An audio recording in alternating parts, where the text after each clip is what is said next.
broken. She really can't, and she shouldn't be, so I wouldn't make her do that, you know.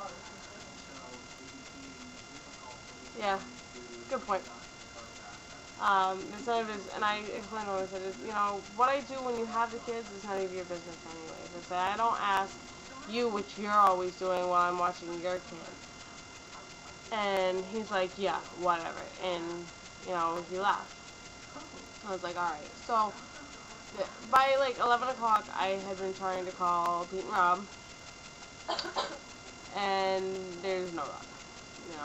I tried calling Danielle, and nobody would answer their phone. I didn't actually get a hold of anybody after repeatedly calling people until like 2, and by then, like, I had annoyed Rob and Pete, Rob, and he woke Pete up, and I told him that. I was like, I only have until 5 o'clock because she's going to drop off the kids. If we want to go out, I said, but you can come over here and, hang out after that. So, they're like, yeah. He says, I'll wake up Pete now. We're going to have a cup of coffee, and we're going to get in the shower, blah, blah, blah. So, at like 3, Pete and Rob were still drinking coffee, and hadn't gotten in the shower. They were still waking up, like 2 hours later.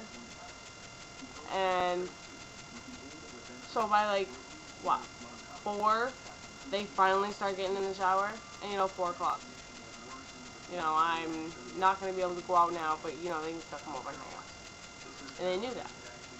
And I had been talking to Danielle since like 3, and she's, going, oh, well, my mom promised me that she'd make dinner, and I understand. She doesn't really like her mom, but when her mom's like, oh, yeah, I'll offer to make you and her boyfriend dinner, she takes it, because she's homeless, but not homeless, you know what I mean? She's kind of in between right now, and, so she's like, oh, I really can't, and her car's broken. Like, she shattered the back windshield of her convertible. Funny story. But, so, she really can't take the kids because I don't want them riding, with the top down. And, so I didn't think she was going to come over. I was like, yeah, no problem. And she told me at 4:30 that Chris was on his way to pick the kids up. I was like, okay, cool. And I called Pete, and he was just about to get in the shower so they can head over.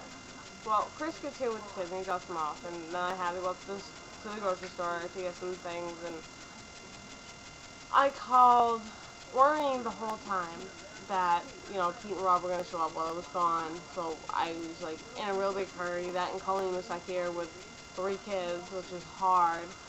I'm worrying the whole time.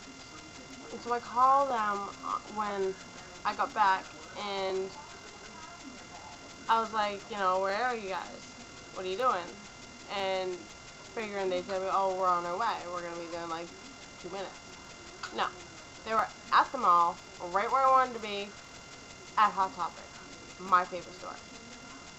Just hanging out, and that really pissed me off, because I was in hopes, I got dressed nice and, in all my new clothes, and I wanted to go out because I had no kids all day, and, I did go out twice. Once, I walked down to the store, because I couldn't get a hold of anybody, so I could get cigarettes. So I walked down, which is like a couple blocks away. And then I went to the grocery store. That's it. I wanted to actually go out and hang out and, see my friends because I miss them. No, of course not.